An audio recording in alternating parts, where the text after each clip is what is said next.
चलिए बेटा इधर ध्यान दीजिएगा सब लोग। हमारा अभी अगला टॉपिक जो है, हम लोग spherical mirror, reflection by spherical surfaces हम लोग देख रहे थे। कल हम लोगों ने बहुत सारी चीज़ें पढ़ी थे स्फेरिकल मिरर के बारे में। हमने स्फेरिकल मिरर क्या होता है उसके बारे में पढ़ा, उसके कितने टाइप्स होते हैं, 2 टाइप होते हैं, कॉन्केव एंड कॉन्वेक्स मिरर। फिर उसके बाद हम लोग ने इसके नॉमेनक्लेचर्स देखे थे कि पोल क्या होता है, फोकस क्या होता है, सेंटर ऑफ कर्वेचर क्या होता है, प्रिंसिपल एक्सिस क्या होता है। हमने उसमें आने वाले लेंथ्स के बारे में पढ़े थे, focal length and so on, ये सारी चीज़ों के बारे में हमने पढ़ा था। और फिर उसके बाद हम लोग ने इसके साइन कन्वेंशंस पढ़े थे कि किस तरह से कौन से डिस्टेंस को पॉजिटिव, कौन से डिस्टेंस को नेगेटिव लिया जाता है। फिर सबसे important part formation of images के बारे में पढ़े थे कि किस जगह पे ऑब्जेक्ट रखने पर इमेज कहाँ बनती है, कैसी बनती है, उसका नेचर, उसका साइज एंड सो ऑन सब कैसा होता है। अब हम लोग उसी तरह से आगे बढ़ रहे हैं। मिरर फॉर्मूला एक बहुत ज़्यादा इंपॉर्टेंट फॉर्मूला है जिसको हम लोग कहते हैं मिरर फॉर्मूला, है ना। ये हमें लेंस का फोकल लेंथ कैलकुलेट करने में मदद करता है, सॉरी लेंस नहीं, मिरर का फोकल लेंथ कैलकुलेट करने में मदद करता है, इमेज का डिस्टेंस कैलकुलेट करने में मदद करता है, इवन ऑब्जेक्ट का डिस्टेंस कैलकुलेट करने में भी मदद करता है। जैसे कि मैंने आपसे कहा कि ये चैप्टर हमारा स्टेट बोर्ड का नहीं है, इसके डेरिवेशन जो लंबे चौड़े आएंगे मैं नहीं लूंगा, मैं डायरेक्ट फॉर्मूले पे जंप करूंगा। तो वंस अगेन मिरर फॉर्मूला जिसका डेरिवेशन थोड़ा लंबा है, हमारे को उसका कोई ताल्लुक है नहीं मिरर डेरिवेशन से, तो हम लोग डायरेक्टली उसके फॉर्मूलों पे जंप करने वाले हैं। तो भाई क्या है ये, देख लो, सिंपल सी बात। मैंने एक एग्जांपल के लिए एक मिरर लिया है, एक पोल, उसका फोकस, सेंटर ऑफ कर्वेचर। मैंने इमेजिन किया है कि भैया देखो एक ऑब्जेक्ट है जो आपका किसी एक जगह पे रखा हुआ है। मैंने गलत डायग्राम बना दिया क्योंकि अगर ऑब्जेक्ट सेंटर ऑफ कर्वेचर और पोल के फोकस के बीच में है तो इमेज को थोड़ा दूर आना चाहिए और मैग्नीफाइड आना चाहिए। ठीक है, चलो कोई बात नहीं, उल्टा ये भी उल्टा कर दिया था मैंने, तो उसको मैं करेक्ट कर देता हूं चीज़ों को। ये था आपका ऑब्जेक्ट डिस्टेंस, ये है आपका ऑब्जेक्ट डिस्टेंस जिसको यू से इंडिकेट करते हैं। ये है आपका फोकल लेंथ जिसे आप स्मॉल एफ से देंगे, और फिर उसके बाद ये आएगा आपका इमेज डिस्टेंस जिसको आप वी से रिप्रेजेंट करते हैं। तो इस तरह से मैंने सारे नॉमेनक्लेचर्स बताया बेटा। ऑब्जेक्ट डिस्टेंस क्या होता है, ऑब्जेक्ट का distance from the pole, focus का distance from the pole, focal length, और साथ में आपका इमेज डिस्टेंस आप जैसा देख सकते हैं v। तो ये a डैश और ये b डैश। तो हमारा मिरर फॉर्मूला क्या कहता है, अकॉर्डिंग टू मिरर फॉर्मूला। तो अगर मैं मिरर फॉर्मूला लगाऊं तो मैं लिख सकता हूं 1/f is equals to 1/v plus 1/u। 1/f is equals to 1/v plus 1/u। तो ये हमारा क्या है बेटा, मिरर फॉर्मूला है। 1/f is equals to 1/v plus 1/u। Exact ऐसा ही एक लेंस का भी फॉर्मूला आता है, बस 1/v प्लस 1/u की जगह वहां पर माइनस का साइन आ जाता है। तो ये बात का ध्यान में आपको रखना है। चलो ठीक है, ये मान लिया मिरर फॉर्मूला, जहां पर मैं इसके चीजों को लिख देता हूं, where u is object distance, जहां पर u क्या है बेटा आपका ऑब्जेक्ट डिस्टेंस है, v क्या है आपका इमेज डिस्टेंस है, ओके, f क्या है आपका फोकल लेंथ है। f क्या है बेटा आपका फोकल लेंथ है। आई बात समझ में आपको, ये सारी चीजों को क्या क्या अपन बोलते हैं ये समझ में आ गया आपको। Also power of spherical mirror, power of spherical mirror can be given as, spherical mirror के पावर को हम इस तरह से लिखते हैं, power is equals to -1/f in, और इसका जो SI यूनिट होगा पावर का वो रहेगा डायप्टर्स। ये क्या रहेगा, डायप्टर्स, जिसको अपन कैपिटल D से रिप्रेजेंट करते हैं। जिसको हम लोग कैसे रिप्रेजेंट करते हैं बेटा, कैपिटल D। रिमेंबर अक्सर ऐसा होता है कि फोकल लेंथ जो आपको मिलता है, जो होता है, वो सेंटीमीटर्स में होता है। यानी कि ऐसा सिस्टम है ये, वो नहीं, सीजीएस सिस्टम है, उसे सेंटीमीटर को मीटर में कन्वर्ट करके डायप्टर्स पे रिप्रेजेंट करना पड़ता है। मतलब ऐसा है कि अगर आप फोकल लेंथ की वैल्यू लिख रहे हैं यहाँ पे, तो उसको सेंटीमीटर को काय में कन्वर्ट करो, मीटर्स में, फिर वो डायप्टर्स में कन्वर्ट हो जाएगा ऑटोमेटिकली। आई बात समझ में। और एक खास बात है, भाई जैसा एक हमारे जनाब है जो हर जगह आ जाते हैं, यहाँ पर भी आए हैं, तो भैया न्यूटन्स फॉर्मूला करके आया है। बोले क्या है न्यूटन्स फॉर्मूला? तो if x1 and x2 are the distance of object and image from focus, मान के चलो x1 एंड x2 क्या है? Distance of object and image from the focus, then focal length can be given as, then focal length can be given as f is equals to under root of x1 into x2। Again मैं इसके derivation पे नहीं गया है ना, आपको मैंने ये सब चीजें डायरेक्ट बता दिया है। अब उसे बेटा दरवाजा खोलो। अब हमारा टॉपिक अभी है मैग्निफिकेशन। अलग अलग टाइप के मैग्निफिकेशंस हम लोग यहाँ पर देखने वाले हैं, तो सब उस पर फोकस करिएगा अच्छे से। सबसे पहला जो आएगा हमारा लैटरल मैग्निफिकेशन। लैटरल मैग्निफिकेशन जो कि एक्चुअल में आपको यहाँ पर दिख रहा है।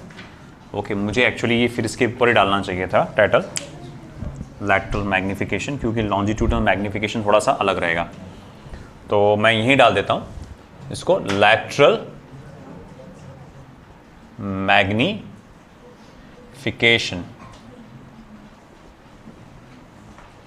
तो लैटरल मैग्निफिकेशन जैसे हम लोग देखते हैं, कोई ऑब्जेक्ट है जो प्रिंसिपल एक्सिस को परपेंडिकुलर या नॉर्मली रखा जाता है किसी एक पर्टिकुलर पोजीशन पे, उसकी इमेज कभी साइज में बड़ी आती है, कभी छोटी भी आती है, जिसके बारे में हम लोग ने डिटेल में पढ़ा था। इस तरह के मैग्निफिकेशन को हम लोग कहते हैं लैटरल मैग्निफिकेशन, है ना। तो द लैटरल मैग्निफिकेशन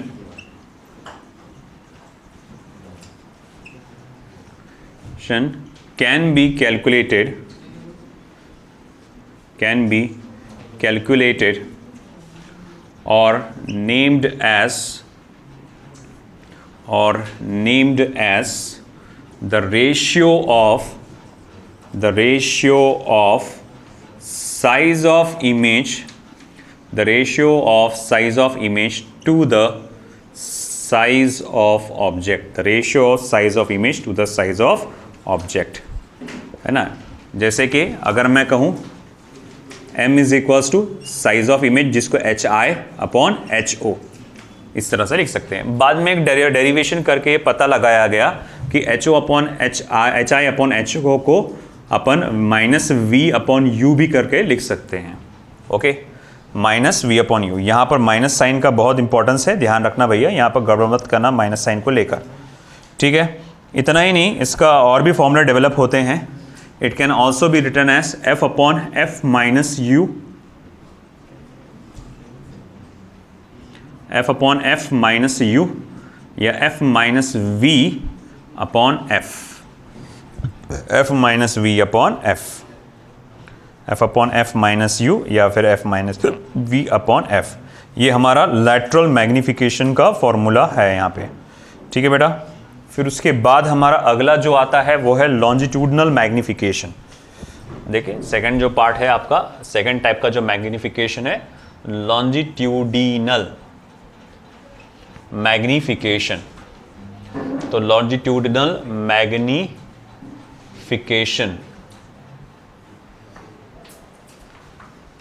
तो लॉन्जिट्यूडनल मैग्निफिकेशन में क्या होता है कि देखो एक प्रिंसिपल एक्सिस है हमारा, ये कॉनकेव मिरर है, ओके,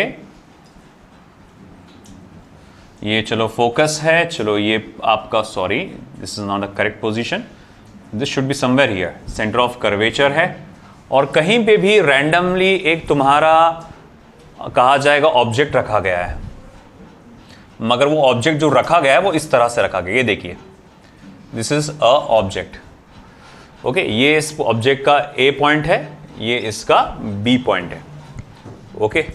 तो मैं कहूँगा अब आगे क्या, तो इसका इमेज बनेगा, बी का इमेज पीछे बनेगा मैग्नीफाइड इमेज, और वहीं ए का इमेज थोड़ा सा छोटा बनेगा। वो कुछ इस तरह से आ सकता है इमेज आपका, हो सकता है कुछ इमेज कुछ ऐसा बनेगा,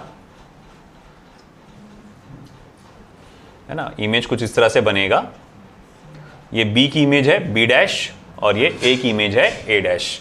क्योंकि सेंटर ऑफ कर्वेचर के पहले है ए तो उसकी इमेज छोटी बनती है ना। अब जो ऑब्जेक्ट सेंटर ऑफ कर्वेचर के पहले रखता है उसकी इमेज छोटी बनती है, और कहाँ बनती है, फोकस और सेंटर ऑफ कर्वेचर के बीच में। तो इसीलिए ए का देखो इमेज कहाँ बना, ये इससे छोटा आना चाहिए, मैंने गलत थोड़ा सा बनाया, आपने प्रॉपर बनाना, ये साइज से भी छोटा आना चाहिए ये, है ना। तुम थोड़ा सा इसको बड़ा बना के इसको छोटा रखना, ये थोड़ा बड़ा दिख रहा है क्योंकि, कोशिश कर देते हैं, चलो हो गया ऐसा, हाँ ये ऐसा आना चाहिए। तो बी जो है वो कहाँ है, सेंटर ऑफ कर्वेचर और फोकस के बीच में। जब कोई ऑब्जेक्ट सेंटर ऑफ कर्वेचर और फोकस के बीच में होता है उसकी इमेज मैग्नीफाइड होती है और उसका पोजीशन क्या होता है, beyond the centre of curvature. Okay चलो ठीक है, मान लिया। और अब इस सिचुएशन में मैं बोलता हूं कि देखो ये यहां से यहां तक का डिस्टेंस यू ए लिख देता हूं मैं। रुक जा बेचारा वही उठ रहा, अलीजा। तो ये हो गया आपका यू ए, ये हो गया आपका यू बी, ये हो गया आपका वी ए, ये हो गया आपका वी बी। तो देखो हर एक उसका पोजीशन, इधर आ जाओ। तो u a, u b, v a, v b, इस तरह से मैंने बता दिया सारी चीजें पोजीशन। तो अब मैं इसका लॉन्जिट्यूडनल मैग्निफिकेशन कैसे कैलकुलेट करूंगा। The longitudinal magnification, the longitudinal magnification can be calculated as the ratio of length of image to the length of object, the ratio of length of image to the length of object। तो magnification, इसका magnitude में अगर मुझे निकालना है तो length of image क्या आएगा बेटा, v b minus v a. अच्छा लेंथ ऑफ ऑब्जेक्ट क्या आएगा बेटा यहाँ पर, u a minus u b. Sequence को आप आगे पीछे कर सकते, कोई फर्क नहीं पड़ता क्योंकि मॉड में ले रहे ना अपन, मैग्नीट्यूड में ले रहे ना, तो सीक्वेंस को आगे पीछे करो, उससे कोई खास ज्यादा फर्क पड़ने वाला नहीं है।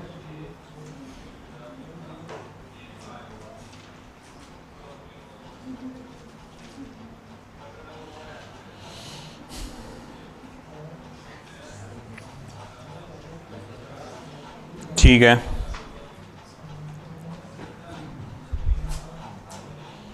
फिर उसके बाद आता है आपका एरियल मैग्निफिकेशन। जी बिल्कुल, जी बिल्कुल, तुम लोगों का, अरे ला लो 11 ला लो। एरियल मैग्निफिकेशन 11 लेके आओ, एरियल मैग्निफिकेशन। तो अब ऐसा है कि एरियल मैग्निफिकेशन क्या होता है कि जैसा कि कोई 2 डायमेंशनल बॉडी है ना। अरे पहले इधर ध्यान दो, वो बाद में देखेंगे अपन। वो 2 डायमेंशनल बॉडी है, वो रखी गई है इस मिरर के सामने, तो वो उसकी इमेज कैसी बनाएंगी, क्या बनाएंगी, वो डिपेंड करता है ना। जैसे कि फॉर एग्जाम्पल ये कॉनकेव मिरर है, ये फोकस है, ये सेंटर ऑफ कर्वेचर है। अब मैंने कोई 2 dimensional body normally to the plane of mirror मैंने ऐसा रख दिया है ना, इस तरह से मैंने यहाँ पर रखा हुआ है ये 2 डायमेंशनल बॉडी। ऑफ कोर्स उसको एनलार्ज करके बता रही है वो, है ना। तो ये ऑब्जेक्ट है आपका, ये इमेज है। तो इस चीज़ को हम लोग यहाँ पर कहेंगे कि भैया the areal magnification, the areal magnification can be calculated as the ratio of area of image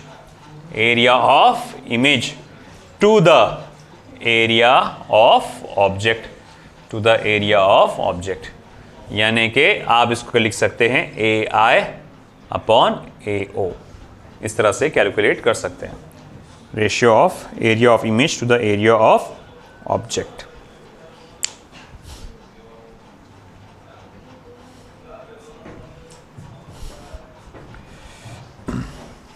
लिख लीजिए फास्ट ये चीज़ है।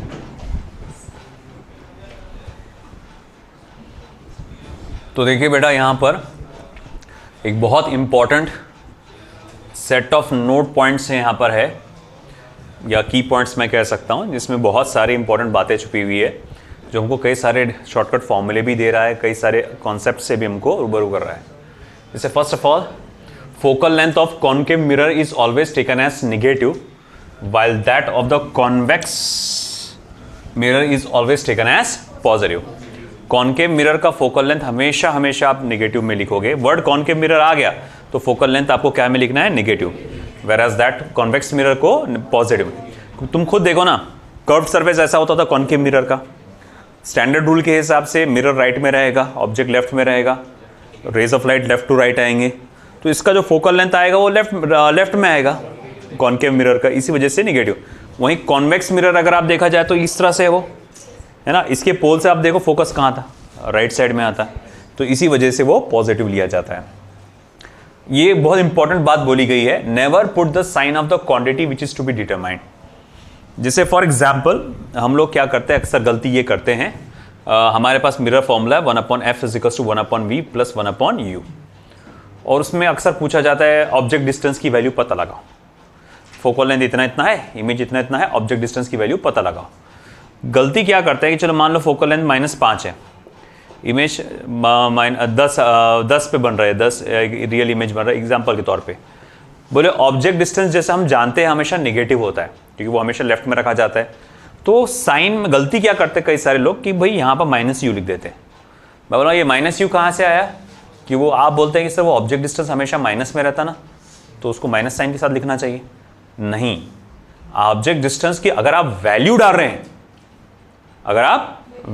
हैं, तो आप माइनस साइन लिखो। जैसे फॉर एग्जांपल आपको ऑब्जेक्ट डिस्टेंस मैग्नीट्यूड में निकालना है, तो आप इसको u की जगह -x लिख सकते हैं, तो जो आपको x की वैल्यू मिलेगी वो मैग्नीट्यूड मिलेगा आपको। नहीं, अगर आप सिर्फ u डाल के भी कैलकुलेट कर रहे तो आपको ऑब्जेक्ट डिस्टेंस मिल जाएगा विथ माइनस साइन। ये बता देगा कि भैया, मैं आपको एग्जांपल आएगा तो बता दूंगा वो करके, तो ये बातों को आपको ध्यान में रखना है। तीसरा पॉइंट, बहुत important point, a spherical mirror produces a virtual image of n times the size of the object. तो वो बोल रहा है कि मैग्निफिकेशन अगर मतलब +n है तो ऑब्जेक्ट डिस्टेंस को आप इस तरह से डायरेक्ट ये फॉर्मूला कैलकुलेट करके निकाल सकते हैं। ये शॉर्टकट फॉर्मूला है, हम लोग कई सारे प्रॉब्लम्स देखेंगे जिसमें ये फॉर्मूले का यूज होता है यहाँ पे, है ना। ऑब्जेक्ट डिस्टेंस निकालना है तो ये फॉर्मूला, इमेज डिस्टेंस निकालना है तो ये फॉर्मूला। कुछ खास नहीं बेटा, वो मैग्निफिकेशन का भी थोड़ी देर पहले फॉर्मूला लिखा था ना, f/f - u, इसका इस्तेमाल किया गया है, इसमें m की जगह n लिख कर रख के u निकाला गया है, ठीक है। और वैसे ही f - v/f का जो फॉर्मूला है उसमें m की जगह n रख के v निकाला गया है। वहीं अगर कहा गया कि अगर मान लो कि जो स्फेरिकल मिरर जो है वो आपको रियल इमेज दे रहा है, रियल मतलब क्या होता है, इन्वर्टेड इमेज देगा। रियल एंड इन्वर्टेड बोलते हैं ना, कभी ये बोले कि अपन रियल एंड इरेक्ट, कभी नहीं बोले ना, रियल एंड इन्वर्टेड इमेज। तो इसका मतलब मैग्निफिकेशन इसका इन्वर्टेड होगा, -n होगा। तो उस वक्त आपको क्या करना है, फिर वो ऑब्जेक्ट डिस्टेंस निकालना है, तो फिर भैया आप ये वाला फॉर्मूला रख के कैलकुलेट कर सकते हैं, ठीक है। अब देखो यहां पर एक पॉइंट बोला गया है, focal length of mirror is independent of the material of the mirror, medium in which it is placed and the wavelength of light incident on it. Focal length पे कोई असर नहीं पड़ेगा। जैसे फॉर एग्जांपल मैंने एक मिरर को पहले एयर में रखा, मैंने जांचा उसका फोकल लेंथ कितना आ रहा है, 10 सेंटीमीटर।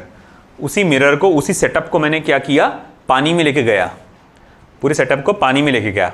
मैं पूछूंगा अब बता पानी में जाए बाद focal length of the mirror क्या होगा, तो भाई आप देखते 10 ही रहेगा, वो फर्क नहीं बदलता है। हाँ, ये लेंस में बदल जाता है, लेंस में आसपास का सराउंडिंग मीडियम अलग होने के कारण वहां पर ये वैल्यूज बदलती है, मिरर में ये वैल्यूज बदलती नहीं। ये बात ध्यान में रखना, और ये भी बात याद रखना, क्योंकि फोकल लेंथ नहीं बदलता, क्योंकि ऑब्जेक्ट डिस्टेंस भी नहीं बदलता, तो इमेज डिस्टेंस भी बदलेगा नहीं, ठीक है। अगला point, divergence and convergence of mirror does not change in medium. वही मतलब डाइवर्जिंग पावर, कन्वर्जिंग पावर किसी मिरर की मीडियम बदलने से बदलती नहीं। आगे लिखा हुआ है, if N object is moving at a speed v towards the spherical mirror along its axis, then the speed of the image in the mirror can be given as। अगर एक ऑब्जेक्ट है जो मिरर के पास जा रहा है या mirror से दूर जा रहा है eight a speed of v0, तो इमेज की स्पीड उस मिरर में कितनी होगी, ये फॉर्मूले से आपको कैलकुलेट करना है। मगर कैलकुलेट करते वक्त आपको साइन कन्वेंशंस का बराबर ध्यान रखना है। फोकल लेंथ है, अगर वो कॉनकेव मिरर है तो आप उसको माइनस में डालेंगे, कॉन्वेक्स है तो पॉजिटिव में डालेंगे, ऑब्जेक्ट डिस्टेंस को नेगेटिव में फीड करना है वैल्यू एंड सो ऑन। ठीक है, फिर एक पॉइंट दिया गया है, मुझे नहीं लगता बहुत ज़्यादा इंपॉर्टेंट, बट ठीक है चलो भी है। When the object is moved away from the focus to infinity at constant speed the image will move faster in the beginning and slower later on. जैसे जैसे आप फोकस से दूर जाते हैं, शुरुआत में आपको इमेज तेजी से जाता हुआ नजर आएगा, बाद में धीरे धीरे धीरे नजर आएगा, है ना। ये किस चीज़ के लिए बात कर रहा है, आपका कौन से मिरर के लिए बात कर रहा है, एनी स्फेरिकल मिरर के लिए। और आगे कॉन्वेक्स मिरर, हम लोग हमेशा बोलते हैं कि कॉन्वेक्स मिरर में हमेशा वर्चुअल इमेज मिलती है ना, मगर ऐसा ज़रूरी नहीं है कि 101% ये सही नहीं है। आप कॉन्वेक्स मिरर में भी रियल इमेज ऑब्टेन कर सकते हैं। बोले क्या बात करें, जी हाँ, मगर कैसे, तो देखो अगर सिचुएशन ऐसी है कि अगर मैंने देखा कि ये हमारा कॉन्वेक्स मिरर है और रे ऑफ लाइट को मैं उस पर इस तरह से इंसिडेंट करता हूँ, इस तरह से कॉन्वर्जिंग इन नेचर। अगर ray of light converging in nature है तो उसे टकरा कर वो रे ऑफ लाइट यहाँ पर जमा हो जाएगी और देखो वो आपको क्या दे रही है, फिर रियल इमेज दे रही है। तो रियल इमेज आपको इस तरह से मिल सकता है, एक रेयर सिचुएशन है, उस पर आ सकता है वो। ठीक है, चलो ये सारी चीज़ें नोट कर लो, बहुत इंपॉर्टेंट है। अब हम लोग प्रॉब्लम्स की तरफ बढ़ेंगे फिर।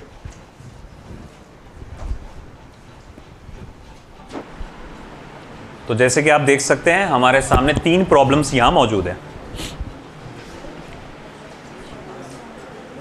क्या बोल रहे हैं आप, कैंडल, एल साइलेंट है, कहाँ गया पेन, उठा ले बेटा जरा।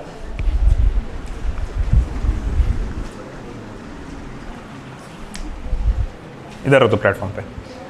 An object 30 centimetre from a spherical mirror. तो जो ये पहली चीज आपको दी गई है, ये आपको दिया गया है ऑब्जेक्ट डिस्टेंस। तो u is equals to -30 centimetres, है ना, from a spherical mirror along the axis. अच्छा, तो मतलब वो एक्सिस के साथ साथ रख the absolute value of lateral magnification. Lateral magnification जो है वो -1/2 है। अब आप सोच रहे होंगे सर ये माइनस साइन का कहाँ से पता चला आपको, अगले सेंटेंस पे, the image produced is inverted. इसीलिए what is the focal length of the mirror, mirror का फोकल लेंथ आपसे पूछा गया है। आप यहाँ पर शॉर्टकट वाला फॉर्मूला भी यूज कर सकते हैं, m is equals to f/f - u वाला। तो m इक्वल्स टू f/f - u। मैग्निफिकेशन कितना है बेटा, -1/2। फोकल लेंथ हमें निकालना है, f - u कितना है, -30, है ना। तो ये हो जाएगा -1/2 f/f + 30। इसको इधर लेके जाओ तो ये हो जाएगा -f + 30 और ये हो जाएगा आपका 2 टाइम्स ऑफ f। अगर मैं सोचूं कि भाई माइनस साइन यहां रखने के बजाय आप इधर दे दो, है ना, -2 f। ठीक है भैया, ये f जाएगा उधर, 30 is equals to -2 f -f, 30 is equals to -3 f। Aliza लगता तुमने इसको प्लस कर डाले, है ना। तो ये देयरफॉर f की वैल्यू क्या निकल के आ जाएगी, therefore f is equals to क्या हो जाएगा, -10 सेंटीमीटर। नेगेटिव साइन इंडिकेट करता है कि वो स्फेरिकल कॉन्केव मिरर है ना। हाँ, तो हाँ उसमें भी कर सकते हैं आप, मैग्निफिकेशन आपको 1/2 डालना पड़ेगा। नहीं, माइनस साइन के साथ डालना पड़ेगा।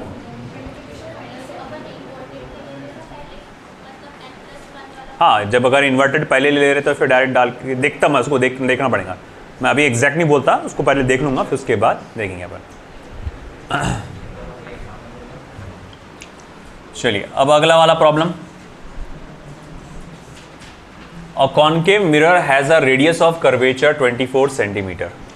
तो एक कॉनकेव मिरर की बात चल रही है जिसका रेडियस ऑफ कर्वेचर 24 सेंटीमीटर्स है। तो जाहिर बात है फोकल लेंथ कितना हो जाएगा, -12 सेंटीमीटर, है ना। How far is an object from the mirror. मतलब ऑब्जेक्ट डिस्टेंस पूछा गया आपसे। If an image form is in virtual and 3 times the size of the object, तो मैग्निफिकेशन ऑफ इमेज आपको दिया गया है +3। देखो आप मैग्निफिकेशन फॉर्मूला भी यूज़ कर सकते हैं, वो n वाला फॉर्मूला भी यूज़ कर सकते हैं, बट मैं सोच रहा हूँ कि मैग्निफिकेशन वाला यूज़ कर लो, आसान है वो भी। तो मैं मैग्निफिकेशन का फॉर्मूला f/f - u वाला फॉर्मूला मैं यहाँ पर यूज़ कर रहा हूँ। तो ये रह जाएगा 3 - 12 - u, है ना। और यहाँ पर से माइनस साइन कॉमन निकलेंगे, तो ये हो जाएगा 3 = 12/12 + u। अब आगे क्या बेटा, क्रॉस मल्टीप्लाई, 3 × 12 कितना होता है 36 + 3 times of u = 12। 3 times of u = 12 - 36 कितना होता है ये 3u = -24। Therefore u = -8 centimeters। u = -8 centimeters। ठीक है। अब देखते हैं हम लोग तीसरा वाला। A small candle 2.5 centimeter in size is placed 24 centimeter in front of a concave mirror of radius curvature 36 centimeter। 3 बातें बताएगी। पहला है कैंडल का साइज यानी कि हाइट ऑफ ऑब्जेक्ट, दूसरा है आपका ऑब्जेक्ट डिस्टेंस, और तीसरा है उसका रेडियस ऑफ कर्वेचर। अच्छा कौन सा मिरर है ये, कॉनकेव, यानी वो माइनस में लिखना पड़ेगा। At what distance from the mirror should a screen be placed in order to obtain a sharp image. मतलब ये आपको इमेज डिस्टेंस पूछ रहा है आपसे, मगर वही बात खत्म नहीं किया, उसने कहा describe the nature and size of image. Image का नेचर और साइज कैसा रहेगा वो भी पता लगा। तो सबसे पहले तो मैं यहाँ लिखूंगा हाइट ऑफ ऑब्जेक्ट, वो है आपका 2.5 सेंटीमीटर। ओके, फिर मेरे पास ऑब्जेक्ट डिस्टेंस दिया गया है, वो कितना है 27 सेंटीमीटर। रेडियस ऑफ कर्वेचर दिया गया है 36 सेंटीमीटर। तो फोकल लेंथ कितना हो जाएगा बेटा -18 centimetre. Eight what distance from the mirror should a screen be placed, यानी कि इमेज डिस्टेंस पूछा गया है, वी निकालना पड़ेगा आपको। Nature and size of image आपसे पूछा गया फिर बाद में, तो पहले तो वी निकाल लो, पहले अज़म लो।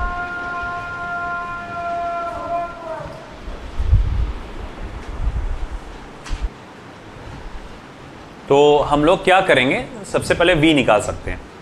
अगर मैं यही वाला फॉर्मूला इस्तेमाल करूँ, mirror formula 1/f = 1/v - 1/u, तो f कितना बेटा -18, और u कितना बेटा अपने पास -27 -27। देखो ये माइनस माइनस क्या हो जाएगा प्लस, फिर इसको उधर ट्रांसफर करो। 1/v = 1/27 - 1/18। 27 2s आई थिंक 54 होता है, और 18 3s भी 54 होता है ना। तो अगर मैं इसको 2 से मल्टीप्लाई डिवाइड करूं, इसको 3 से मल्टीप्लाई डिवाइड करूं, तो ये हो जाएगा 2/54 - 3/54। Therefore 1/v becomes -1/54। ठीक है, तो मैं यहां लिख सकता हूं therefore v becomes -54 सेंटीमीटर। जो इमेज डिस्टेंस की जो वैल्यू आ रही है वो कितनी आ रही है -54 सेंटीमीटर। अब ऐसा है, अगला जो चीज मुझे निकालना है HI। जैसे कि आप मैग्निफिकेशन का फॉर्मूला जानते हैं, सिंस HI, सॉरी मुझे पहले फॉर्मूला लिखना है, M = HI/HO = -v/u। तो HI की वैल्यू हमको निकालना है। हाइट ऑफ ऑब्जेक्ट मेरे पास दिया हुआ है, इट्स 2.5 -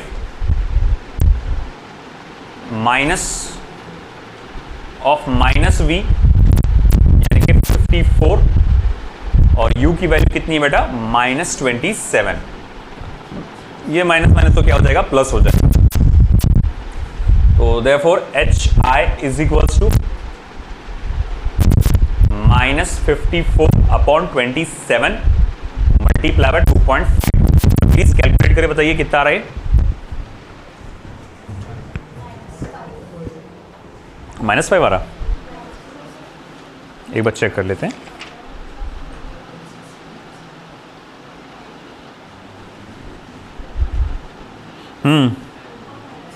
-5 आ रहा।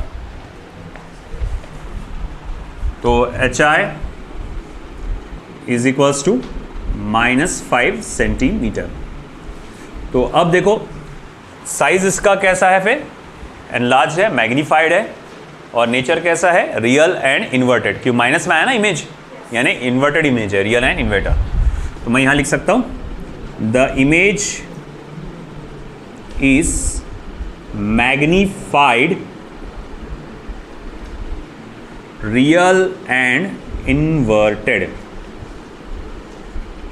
Real and inverted. अमजद देखो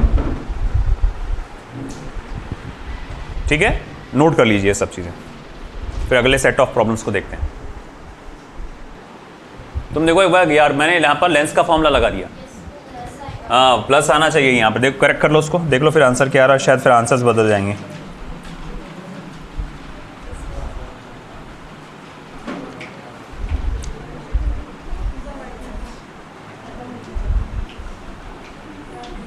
यहां से सही है, यहां पर 2 जगह एरर हो गया, मगर वो 2 जगह एरर होने की वजह से आंसर में कुछ बदलाव नहीं आ रहा।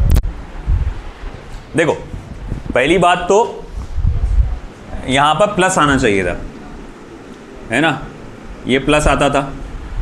फिर यहां जाने के बाद वो 1/27 होता था, जो कि सही होता था। अब सही है, यहां से सही है ना। यहां से मैंने गड़बड़ कर दिया, ये इतने पार्ट में गड़बड़ हो गया था, 2 जगह एरर हो गए, मगर चलो ठीक है, इसको करेक्शन कर लेना। Thank you. चलिए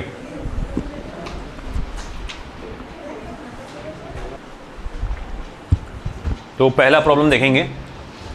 और 12.5 centimetre needle is placed 12 centimetre away from a concave mirror. मतलब ये आपका हाइट ऑफ ऑब्जेक्ट, और ये आपका क्या आ जाएगा object distance from a concave mirror of focal length 15 centimetre. ये आ गया focal length. Give the location of image, यानी इमेज डिस्टेंस आपसे पूछा गया, एंड द मैग्निफिकेशन, 2 चीज़ें पूछा गया। ओके ठीक है, तो मैं यहाँ लिख देता हूँ पहले क्या क्या दिया हुआ है मेरे को। Size of object 12.5 centimetre, object distance -12 centimetre, focal length -15 centimetre. What is the location of the image and the magnification? अब पोजीशन ऑफ इमेज तो 1/f is 1/v plus 1/u से निकाल सकते हैं। 1/f is 1/v plus 1/u। 1/-15 is 1/v plus 1/-12। Okay, फिर उसके बाद उसको उधर ट्रांसफर करो। 1/v is 1/12 minus 1/15। 15 माइनस 12 कितना आ रहा 3, और 12 मल्टीप्लाई बाय 15, और 3 1 जा 3 5 जा, सही आ रहा हो। तो ये हो जा रहा 60, प्लस में आ रहा है ना ये, तो प्लस 60 सेंटीमीटर। इसमें आंसर अलग क्यों है मेरे पास? अच्छा, गड़बड़ यहाँ हुई है। नहीं नहीं, लिख लो, कैरी करो। असल में वो नीडल 4.5 है मेरे पास, मैंने गलती से 12.5 लिख दिया। कोई बात नहीं, अपन इसी को साथ कैरी कर लेंगे, जो दिया उसके हिसाब से चल लेते अपन।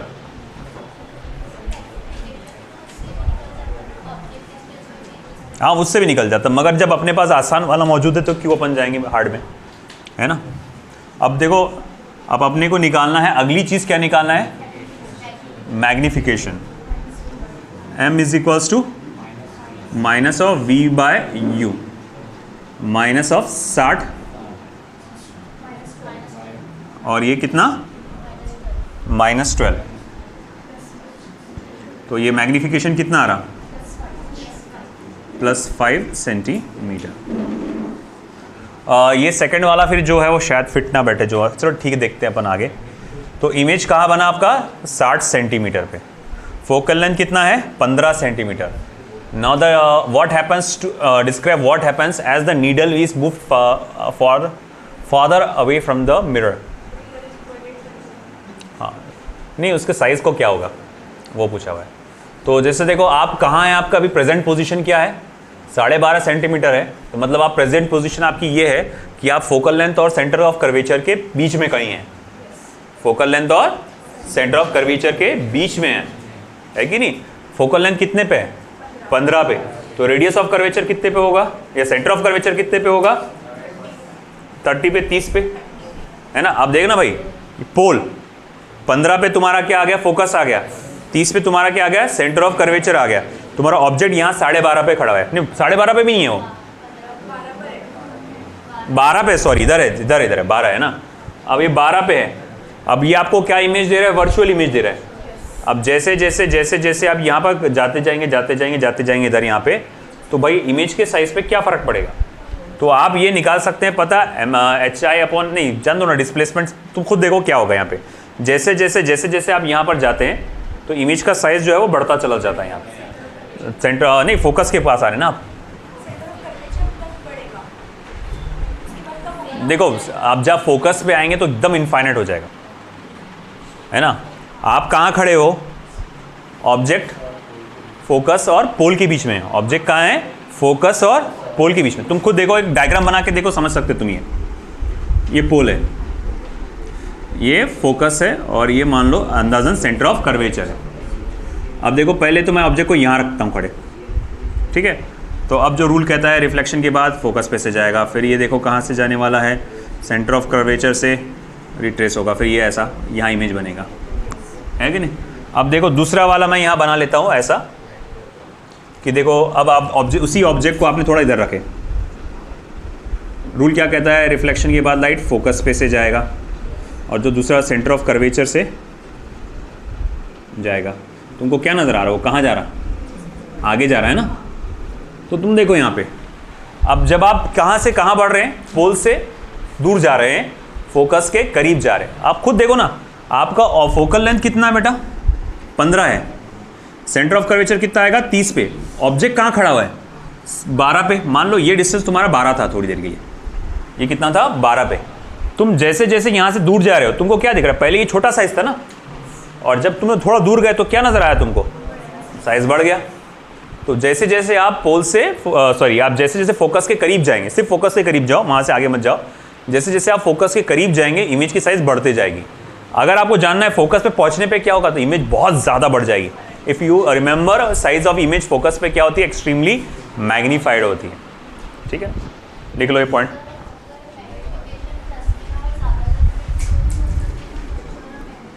हाँ एक मिनट रुको, मुझे पहले लिख लेने दो। As we move away from mirror towards focus, size of image increases, size of image increases. हाँ अमजद, हाँ थैंक यू। अब देखो यहाँ पे अगला, हाँ अभी क्या बोल रहे थे आप, बोलो। नहीं रहता, मैग्निफिकेशन का कोई यूनिट नहीं रहता, सेंटीमीटर्स मत दिखना। N object is 40 centimetre from a spherical mirror, ठीक है। तो एक ऑब्जेक्ट बताया गया है जो कि 40 सेंटीमीटर पे है स्फेरिकल मिरर से।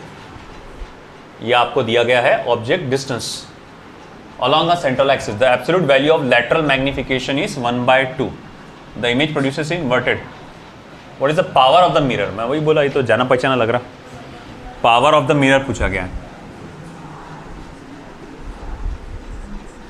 तो देखो भाई, ऑब्जेक्ट डिस्टेंस है आपका 40 सेंटीमीटर, मैग्निफिकेशन कितना है बेटा आपका, इन्वर्टेड है ना इमेज, -1/2।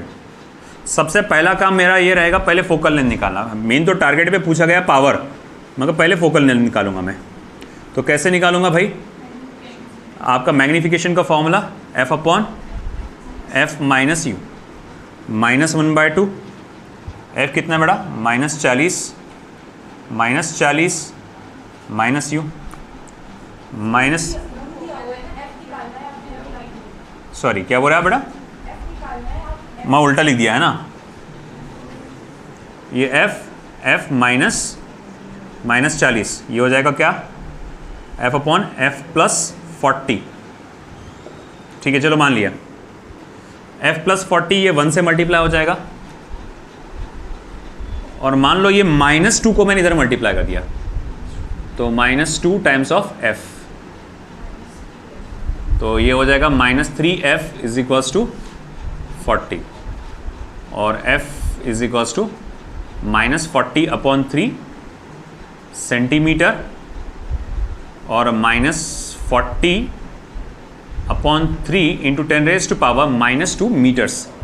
याद है ना, पावर के लिए मैंने क्या कहा था, फोकल लेंथ को पहले मीटर्स में कन्वर्ट करना। और पावर का फॉर्मूला क्या है बेटा अपने पास, -1/F इसके लिए, मिरर के लिए। तो ये हो जाएगा, माइनस साइन चला जाएगा, वो आ जाएगा 3/40, 10⁻⁻2 नीचे आएगा, उस पर ऊपर लाने पे वो +2 हो जाएगा। अब 300 / 40, 300 / 40, 0 0 गया, 30/40 ये कितना हो जाएगा आपका 15/2। देयरफॉर आपका पावर जो हो जाएगा वो क्या आ जाएगा, 7.5 डायप्टर्स, 7.5 डायप्टर्स। माइनस साइन क्यों दे रहा है, माइनस साइन नहीं आना चाहिए, देखते हैं बाद में इसको। माइनस साइन के बारे में मैं आपको बताऊंगा थोड़ा सा देख कर बराबर बाद में, कि आना चाहिए कि नहीं आना चाहिए इसमें, पावर के फॉर्मूले में, कि फोकल लेंथ का मतलब मैंने अभी जस्ट पढ़ा उसको कि माइनस साइन में रिप्रेजेंट किया जाता है, इसलिए नहीं तो मैं बताऊंगा आपको, देख के कल बताऊंगा उसको प्रॉपर्ली। अभी जो है वो लिख लो, अगर चेंजेस रहा तो बताऊंगा। अब अगला देखो यहाँ पर, rod of length 20 centimetre is place at the optical axis. तो एक रॉड ऑफ लेंथ, ये है आपका length of object of a concave mirror of focal length 30 centimetre, और ये आपका है focal length 30 centimetre. One end of the rod is at the centre of the curvature and the other end is between F and C. Calculate the linear magnification of the rod. Sorry, 3 आ रहा magnification, पूरा magnification।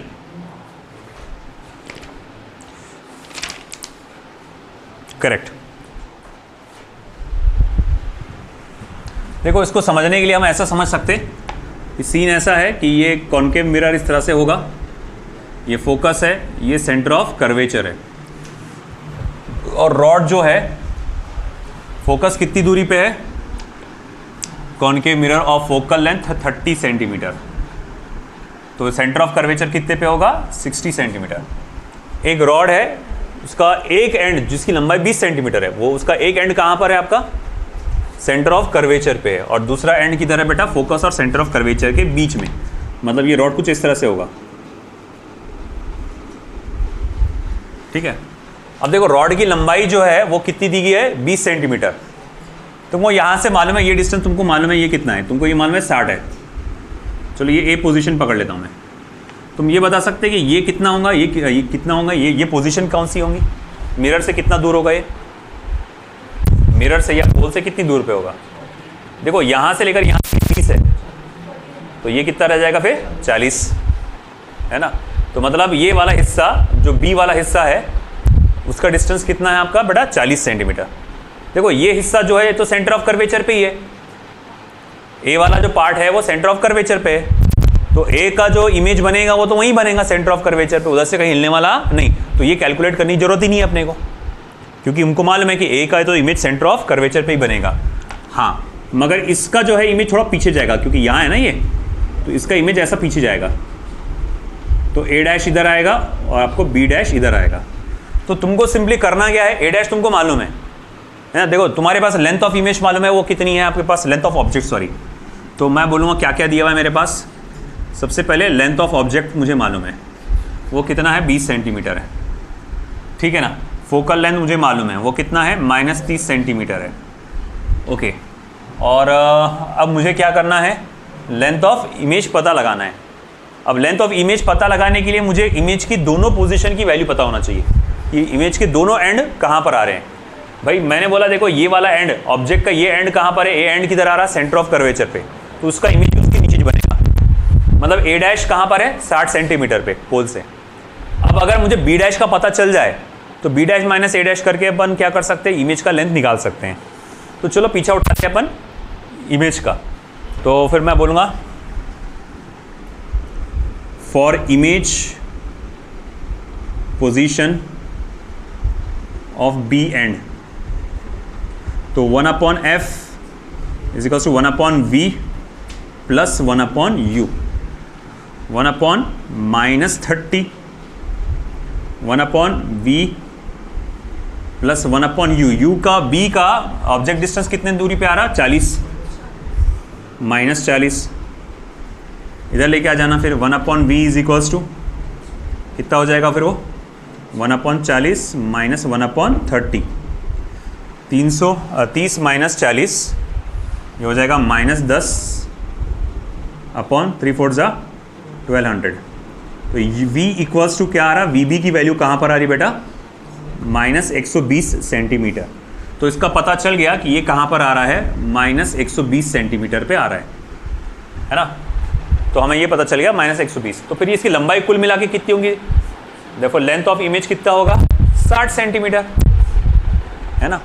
तो फिर अब magnification कितना होगा, Li/LO, यानी कि 60/20, तो ये हो जाएगा 3,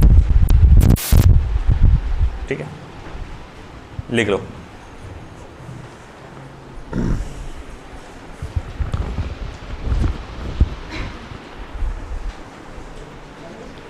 तो चलिए बेटा आप नजर डालिए इस पे। A point object is placed at a distance of 10 centimeter. Its real image is formed at a distance of 20 centimeter. तो तुम्हारा ये ऑब्जेक्ट डिस्टेंस आ गया और ये आ गया तुम्हारा image distance. If the object is moved by 0.1 centimetre, मतलब ये du आ गया, du बोलो डेल्टा u बोलो एक ही बात। What will be the shift in image, dv पूछा गया है। तो सॉल्यूशन में अगर मैं चीज़ों को लिखूंगा, u इक्वल्स टू क्या है, -10 centimetre, v equals to distance from -20 centimetre,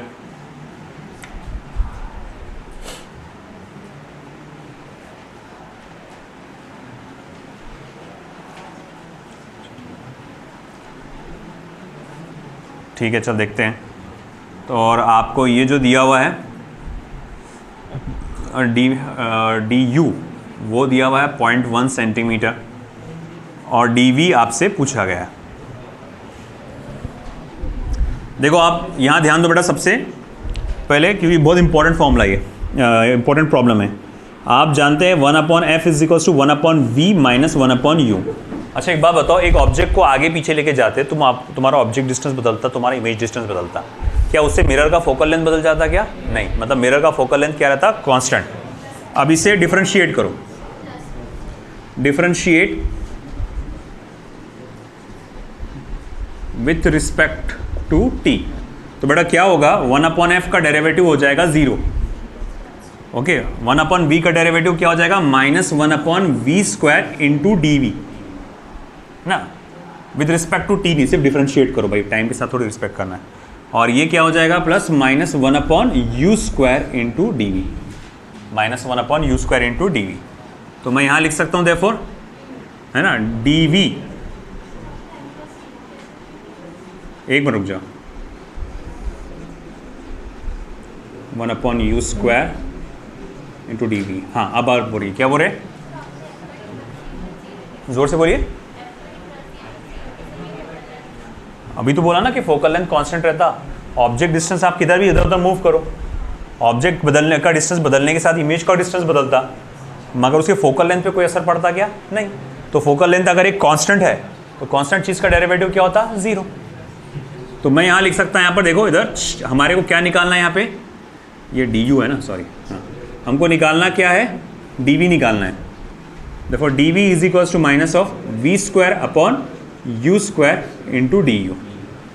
तो dv is equals to minus of v² कितना है, v का स्क्वायर यानी 20 का स्क्वायर यानी कि क्या हो जाएगा 400, है ना, -1 का स्क्वायर क्या हो जाएगा 100, इंटू du कितना बेटा आपके पास 0.4।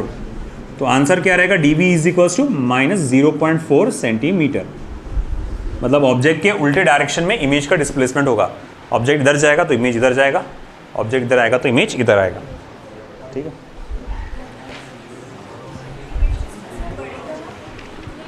नहीं, ये सिर्फ वो बता रहा है, नेचर किधर जाएगा, डायरेक्शन बता रहा ना, तो बढ़ेगा उससे क्या, वो तो बढ़ गया ना, 0.4 हो गया ना, डायरेक्शन। हाँ वो तो ज़्यादा ही है ना, डिस्टेंस कवर्ड तो ज़्यादा ही है, डायरेक्शन बता रहा वो किधर, opposite to the direction of object displacement. चलो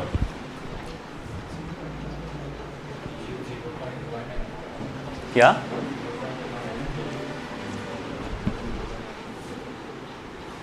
हो गया, ये भाई मस्त है, लंबा है, नहीं करना तो छोड़ दो, फिर एक काम करो, बोलना नहीं, सिलेबस कंप्लीट नहीं के टाइम पे तुम्हारे ऐदी बने के चलता है। An object is moving at a speed of 5 metre पर सेकेंड। एक ऑब्जेक्ट जो है 5 मीटर पर सेकेंड की स्पीड से जा रहा है, speed of object is 5 metre पर second towards a concave mirror of focal length 1 metre, ठीक है, which is at a distance of 9 metre, an object moving at a speed of object है। तो ऑब्जेक्ट आपका कहाँ पर है अभी फिलहाल, 9 मीटर के डिस्टेंस पे है, ओके। तो उसने बोला है average speed of image calculate करो। देखो भैया, ये आप सोच रहे होंगे कि वो इमेज की स्पीड का फॉर्मूला जो सर ने लिखा है तो वो वाला लगेगा फॉर्मूला, नहीं है ना, नोट में मैंने एक इमेज की स्पीड वाला फॉर्मूला लिखाया था, वो इंस्टेंटेनियस स्पीड का फॉर्मूला है, और यहाँ हमें क्या कैलकुलेट करना है, एवरेज स्पीड। देखो हम कैसे पता लगाएंगे एवरेज स्पीड, हमारे पास ये पता है कि 1 सेकंड में ऑब्जेक्ट कितना ट्रैवल करता है, 1 सेकंड में ऑब्जेक्ट 5 मीटर ट्रैवल करता है। तो पहले अगर वो 9 मीटर पे था, पहले अगर वो 9 मीटर पे था तो 5 मीटर और चला गया हूँगा आगे, मिरर के पास चला गया हूँगा, तो अब दूरी कितनी हो जाएंगी उसकी, 4 मीटर। समझ रहा क्या तुमको खेल, नहीं समझ रहा, अरे भाई मिरर ऐसा है, एक ऑब्जेक्ट है इधर, है ना, ऑब्जेक्ट फिलहाल कहाँ है, 9 मीटर के डिस्टेंस पे है, ऑब्जेक्ट कितनी स्पीड से भाग रहा, 5 मीटर पर सेकंड। मतलब क्या हुआ उसका, हर 1 सेकंड में 5 मीटर, 1 सेकंड के बाद वो 5 मीटर इधर करीब आ गया होगा।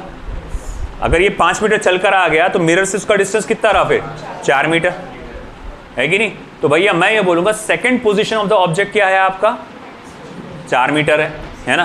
तो मैं बोल सकता हूँ second position of the object is -4 metre. ये 1 सेकंड में हुआ कब, है ना, बोल सकते। ओके चलो ठीक है। अब मुझे करना क्या पड़ेगा, मेरे को पहले वाला पोजीशन निकालना पड़ेगा इमेज का। पहले वाले पोजीशन ऑफ ऑब्जेक्ट के, जब जो ऑब्जेक्ट का जो पहले वाला पोजीशन था उसके हिसाब से इमेज की पहली वाली पोजीशन क्या थी। फिर अब जो ऑब्जेक्ट का दूसरा वाला जो पोजीशन था उसके हिसाब से ऑब्जेक्ट की दूसरी वाली पोजीशन क्या थी, सॉरी इमेज की दूसरी वाली पोजीशन क्या थी। अब उन दोनों को माइनस करूंगा तो मुझे पता लगा देगा वो इमेज का डिस्प्लेसमेंट 1 सेकंड में, और डिस्प्लेसमेंट इन 1 सेकंड क्या कहलाता है, वो इमेज की स्पीड। चलो लिख लो फिर फटाफट।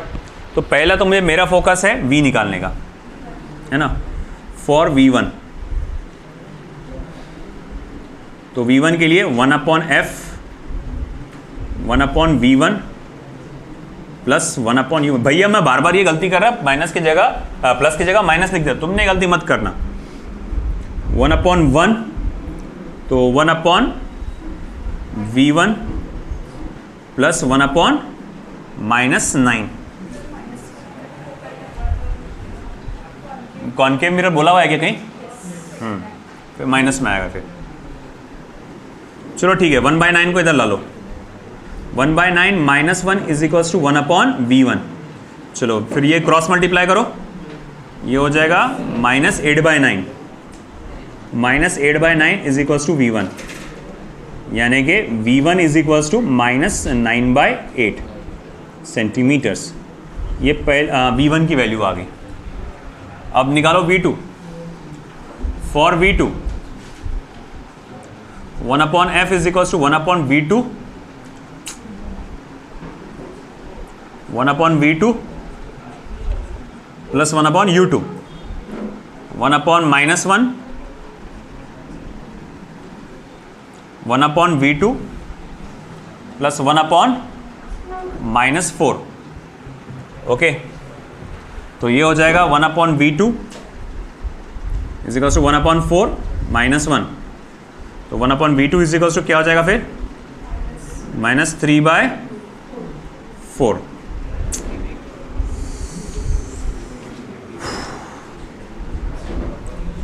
और V2 is equals to -4/3 centimetre. तो एक सेकेंड में आपको ऑब्जेक्ट जो है V1 से V2 पे चला गया। तो अब हमको इमेज जो है V1 से V2 पे चला गया, तो ये मेरे को V2 की दूसरी पोजीशन मिल गई। अब मुझे निकालना पड़ेगा डेल्टा V, जो V2 माइनस V1। तो V2 minus V1 is equals to क्या रहेगा फिर? डेल्टा V लिख देता बस, -4/3 -9/8। ठीक है ना? तो -4/3 प्लस 9/8। जरा करो तो भाई, मल्टीप्लीकेशन कितना आ रहा है? 3 8 24 -24 प्लस 27 -24 प्लस 27, नहीं -32 प्लस 27 अपॉन 24। कितना हो जा रहा है ये? Delta V is equals to 32 में से 27 गया, कितना हुआ वो? 5 5/24 -5/24 सेंटीमीटर्स, नहीं मीटर्स। तो एवरेज इमेज की स्पीड जो आएगी delta V upon delta T, यानी कि वो हो जाएगा -5/24। एक सेकंड की बात चल रही है, तो ये हो जाएगा 5/24 मीटर पर सेकंड। एक बार चेक करो पूरी वैल्यूज का, पूरी वैल्यू से एक बार चेक कर लो।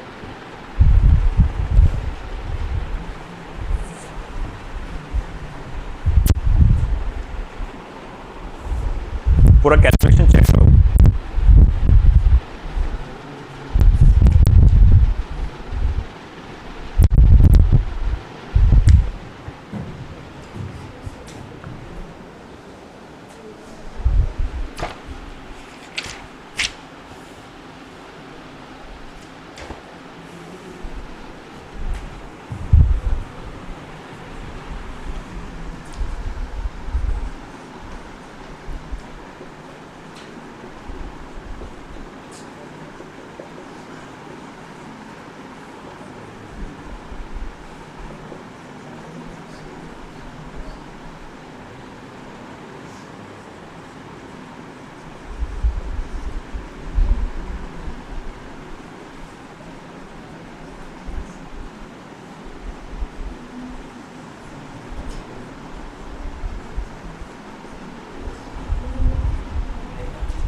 आया क्या आंसर? देखो प्रॉपर चेक किए, आंसर सही है। क्योंकि असल में आंसर है इसका जो बताया गया था किताब में, वो 1/15 बताया गया था। हाँ 1/15 बताया गया था, बट मुझे वो गलत लग रहा था, क्योंकि मैंने बस सरसरी तौर पे देखा था मैंने, और मुझे वो उसका आंसर सही नहीं लग रहा था। तो मुझे वही चेक करना था पूरा। फिर से एक बार चेक करो कहीं प्लस की जगह माइनस कुछ तो नहीं हो गया अपना। An object is moving at a speed of 5 metre per second towards the concave mirror of focal length 1 metre at a distance of 9 metre, the average speed of the image is, तो पहले 9 फिर बाद में 4, पहले v1 निकाले, ठीक है सही है, 1/9 सही है, -1 सही है, -8/9 सही है, -9/8 सही है, ठीक है। अब वो 4 पे है तो 4 उधर आ गया, 1/4 -1 -3/4 v2 -4/3 सही है। डेल्टा v निकाले, change in the position of image, -4/3 -9/8 plus 8 minus को इधर रहने दो, -4 8 32 27/3 24 -5/24 नहीं वही सही है वो देखो क्या बोल रहे। नहीं वो उधर का इधर मत डालो, ये अलग चीज़ है। ये सिर्फ एक डिस्टेंस अपॉन टाइम वाला फॉर्मूला निकालना है बस आपको, वो चीज़ें नहीं यहाँ पर। वो एक काइनेमेटिक्स मतलब sorry motion in a straight line का कॉन्सेप्ट था वो, और वहाँ पर बहुत अलग अलग चीज़ें आती है, बहुत अलग अलग सिनारियोज आते हैं, उसके बेसिस पे रहता है ना। यहाँ जस्ट एक सिंपल है, यहाँ से यहाँ गया, बताओ कितनी स्पीड है, अपन बाद में डिस्कस कर लेते हैं आप लोग सब लोग जो भी है रिपीटर्स अब बाद में डिस्कशन कर लेना कि लोग सर बैठे हुए लेक्चर के लिए। अब ये देखो यहाँ पे v i is equal to minus f upon u minus f, -15 और u कितना है -20 माइनस +15 हो जाएगा, फिर वो +15 का स्क्वायर, और ऑब्जेक्ट की स्पीड कितनी है बेटा 5, तो ये माइनस ये हो जाएगा कितना -5 -15 अपॉन -5 कितना हो जाएगा फिर -3, उसका स्क्वायर हो जाएगा 9 × 5 यानी कि 45 मीटर पर सेकेंड। देखो ये इंस्टेंटेनियस स्पीड निकालना था मुझे, तो मैंने ये वाला फॉर्मूला यूज़ किया। यहाँ पर याद रखना इंस्टेंटेनियस स्पीड है ना। अगर किसी पोजीशन पे, ये देखो बहुत बारीकी वाला मामला है, मॉड्यूल में भी है, आपको कमाल की बात होता है दोनों से आने वाला आंसर मौजूद होता है।